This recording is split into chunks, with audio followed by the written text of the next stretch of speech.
Berkat peristiwa meletusnya Gunung Merapi pada tahun 928 yang menghancurkan Istana Medang dan menyebabkan hilangnya Rake Sumba Dyahwowo, Empu Sindok menobatkan diri sebagai raja.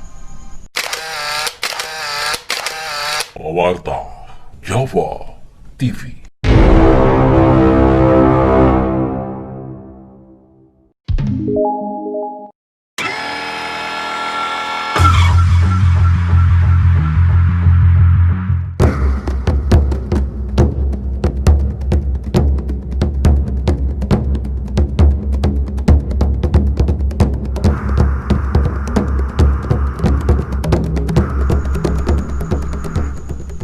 Perlu diketahui oleh para pemirsa Pawarta Jawa TV, berdasarkan suatu pendapat bahwa Empu Sindok merupakan cucu dari Empu Daksa. Semasa pemerintahan Raklayang Dyah Telodong di Medang pada tahun 919 sampai 921 Masehi, Empu Sindok menjabat sebagai Rake Mahamantri Halu. Sementara yang menjabat sebagai Rakyan Mahapati Hino adalah Empu Ketuwijaya atau sering disebut dengan Sri Ketudara Manimantabraba Prabu Sakti. Pendapat ini berdasarkan prasasti Lintakan yang dikeluarkan pada tanggal 12 Juli tahun 919 Masehi. Empu Sindok berhasil naik pangkat sebagai Rakyan Mahapati Hino dan menyandang gelar Rakyan Sri Mahamantri Empu Sindok Sang Sri Sano Tungga Dewa Wijaya ketika pemerintahan Rake Sumba Dyahwowo atau Sri Wijaya Lokana Motungga di Medang pada tahun 924 sampai 928. Pada saat itu, Empu Sindok dinikahkan oleh Dyahwowo dengan putrinya, yakni Sri Wardani Empu Kebi. Dari pernikahan tersebut, Empu Sindok memiliki putri bernama Sri Isana Tunggawijaya yang kelak menjadi Raja Medang periode Jawa Timur dengan didampingi suaminya, yakni Sri Lokapala.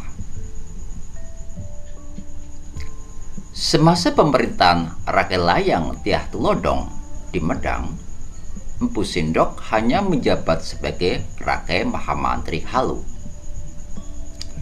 Karena ingin mendapatkan kedudukan yang lebih tinggi, Empu Sindok mendukung pemberontakan Rake Sumba Dyahwowo yang ingin menggulingkan tahta kekuasaan Dyah Telodong, raja sesembahannya sendiri.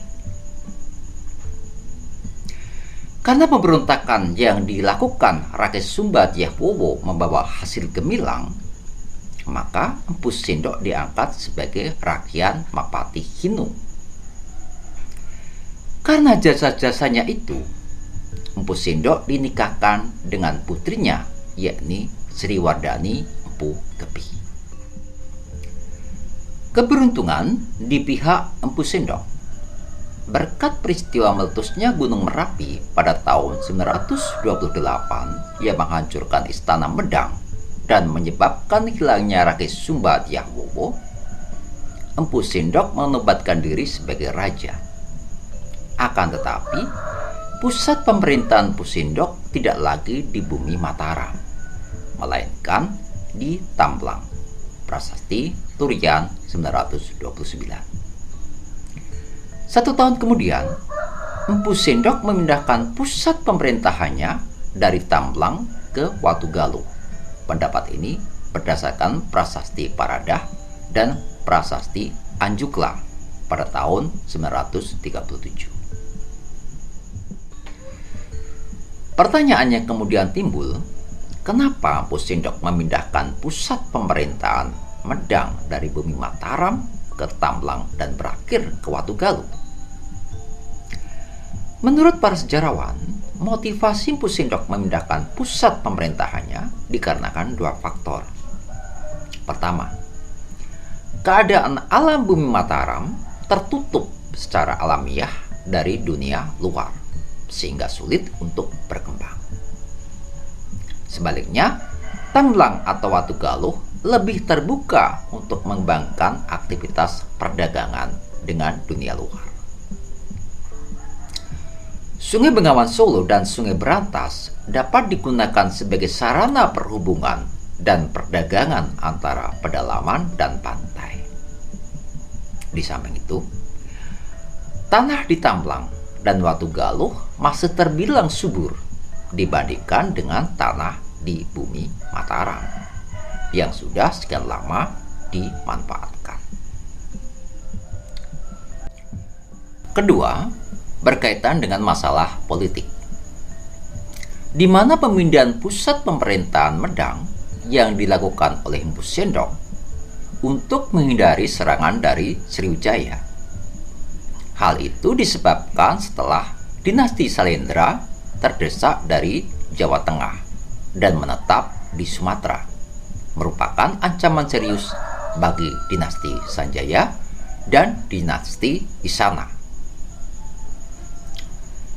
Semasa menjabat sebagai Raja Medang yang menguasai wilayah Nganjuk sebelah barat, Pasuruan sebelah timur, Surabaya sebelah utara, dan Malang sebelah selatan, Empu Sindok menggunakan gelar Sri Maharaja Rakehinu Sri Isana Wikrama Darmo Tunggadewa yang memerintah Medang sejak tahun 928 sampai 947.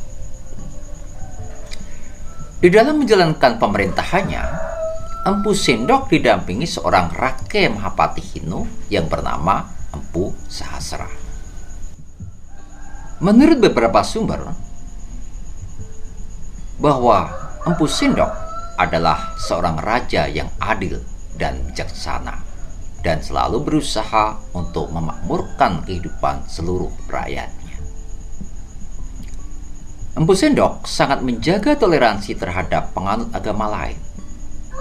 Sebagai bukti, Empu Sindok yang beragama Hindu memberikan penghargaan desa Wanjang sebagai Siwa Swatantra kepada seorang pujangga bernama Sri Sambara Suryawarana yang menulis kitab Buddha aliran Tantrayana bertajuk Sang Hyang Kamahayanika.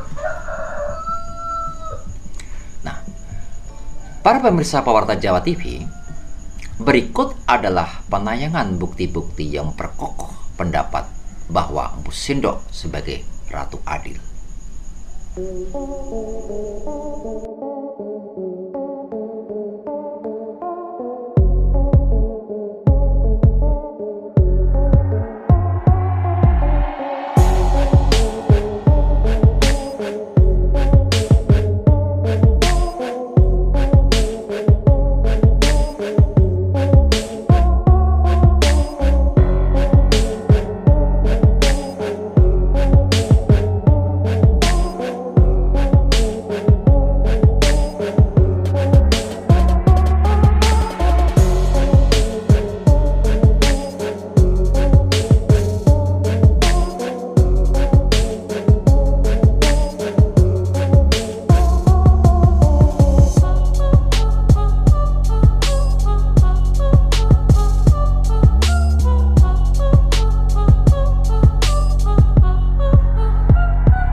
Para pemirsa Pawarta Jawa TV, demikianlah penjelasan tentang Ratu Adil antara letusan Gunung Merapi, runtuhnya Medang Jawa Tengah, dan Empu Sindok.